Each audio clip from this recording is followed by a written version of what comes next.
Well, hello there. I'm Patrick Galactic, and this is the Pat Down, and these are my guests, Stereo Creeps. Guys, Hey. welcome. How's it going, Pat? Why don't you introduce yourselves to the nice people? Tell them what you do. Well, my name's Sean Moe, and I'm in the band Stereo Creeps. I sing and play guitar. Okay. Yeah. My name is Ian Etheridge, and I'm in the band Stereo Creeps, and I sing and I play drums. Okay. And I assume you do them well. Well, people come out, Okay. you know, Sometimes. so No, I either think way, that's- we're entertaining. Yeah, that's a good sign. Yeah. I mean, I think it's a good thing I that think people... they come out to see the mistakes, Yeah. but that's okay. You got to start somewhere. That's why I come to see you guys. Well, See, you know. see how that will fuck things up. Yeah, basically, just if I can get a couple good fuck-ups in and just kind of feel better about myself and then go home. That's what we're We doing. deliver. Every time. Every time. Every time. So, just half of you are here tonight. That's true. We're not a two-piece. Yeah, I left my lower half at home. This Yes. is actually Mark's legs. Yeah, absolutely. So the other two guys, they didn't die, did they? No, they're fine. Okay. They're working or doing something. Robert Dollison is the lead guitar player. Right. And Mark Wardell is the bassist. And we do the show in your memory, boys. Let's talk Rest in about peace. how the Stereo Creeps were brought into existence. When and where? Set the scene. I almost really don't want to talk about this. It's something I don't 1932. like to talk about it. It's painful. It's a little hard to talk about. Wow. Do you want the real answers or mythology? What would you like? I think that the viewers are entitled to The truth? as much mythology as you can conjure. I'll tell you the truth. I started it as an idea. Mark and I started this band in 2008. Okay. And we had some ideas for some new songs out of the last band we were in together. And we had a lot of different members. We had a few different drummers, a few different lead guitar players. But about 3 years ago, Robert joined. And once he got on lead guitar, it pretty much started solidifying it pretty well. Okay. We've had Ian here going on a couple of years now. So once he got on board on drums, that helped a lot as well. Just because he had a lot more drive and cooler style, better suited for what we were trying to do. Sure. Right. Now, you've described your genre of music as rock and roll gravy. Ooh, tasty. Is it lumpy gravy, or is it? It's not that smooth, watery shit, is it? Better not be. I'd say quite lumpy. Quite lumpy. Quite lumpy. Yeah, it's a pretty lumpy gravy. You might get a It's lump or two stuck in your throat. Is what I'm trying No, to say. I think I have, actually. Okay. I generally leave your show with a lump in my throat. Right, So, exactly. It washes down a little bit better than country gravy, I'll just say though. that said, you guys are kind of a lumpy gravy rock and roll. What artists have been some of your biggest inspirations? Neil. Well, when I first wanted to get the band going, I'm thinking like I want to go the bass of like Stooges and just real sleazy, gross kind of stuff because I love that. And I think we've kind of done that. We're trying to keep it a little pop sensibility to the grease and grime. Yeah, keep it kind of noisy and fun, but still listenable and Fun is key. songy. So you did recently release a cassette-only EP that was brilliantly titled Cassette. Ian, this was your first album with the band. Was it easy to acclimate to the Stereo Creeps approach to the studio? Tell the truth. To tell you the truth, like Oh boy. the studio experience I had with Stereo Creeps was a combination of a big learning experience, also probably the funnest at the same time, for two reasons. I've had studio experience in previous bands, so it wasn't like foreign to me, but at that time I was singing and playing guitar. I'd never been in the studio as a drummer before. Wow. So that was totally brand new. I had never paid enough attention to the drums when we were recording previously, so it was a lot of guesswork on my part, and luckily Don and Ed Otto had a lot of help in on all that. But the other side of it was that these guys also I have shared that same appreciation for artists like the Beatles, Bowie, who like really like put a lot into their recordings. Right. And I'd never got to be on that side of things before. Never got to do these cool little subtle recording doubles of a 12-string guitar through a Leslie speaker, like Robert did. Things like that. The piano, we did a piano where we stuck a mic in the piano cabinet.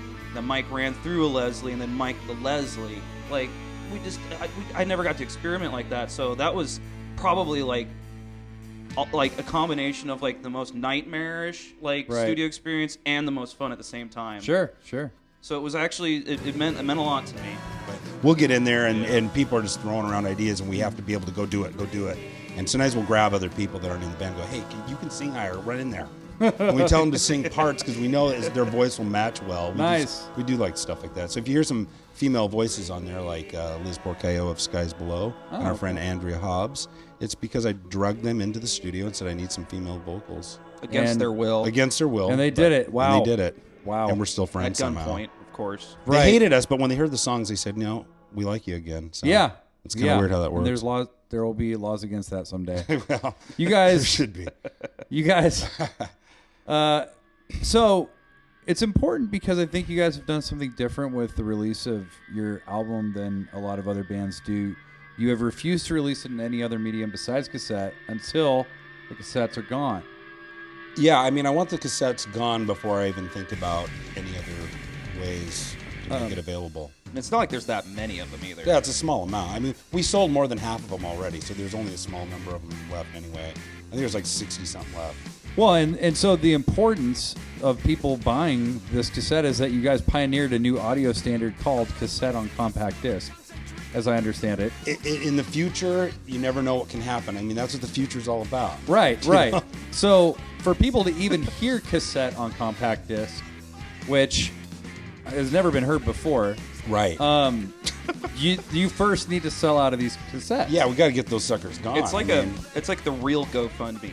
Right. Yeah. So it's really like patriotism, almost. You know, like if you want to support the advancement of new technology and innovation in digital music, right? You need to buy the Stereo Creeps cassette titled Cassette.